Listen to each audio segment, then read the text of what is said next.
Hello everyone. In my previous video, I spoke about the current situations of Litan Sareikhong, but today, to truly understand the present, we must go back to the beginning. We must remember how our story started. Peace, faith, and coexistence. These are not just words written on pages. They are the foundation on which our village once stood. And I want to speak about that legacy. That legacy, my great-grandfather led Solun Mite, the chief of Litan Sareikhong, and the history that reminds us who we truly are.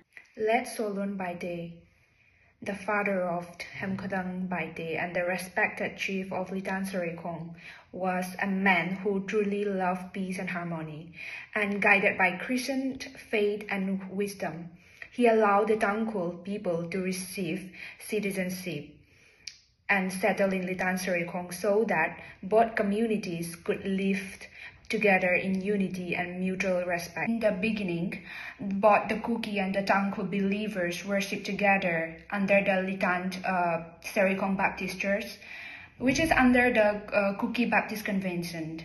And they also pray together, fellowship together, and faithfully offer their tithes together as one body in Christ. Over time, because of linguistic differences, the Tangkhul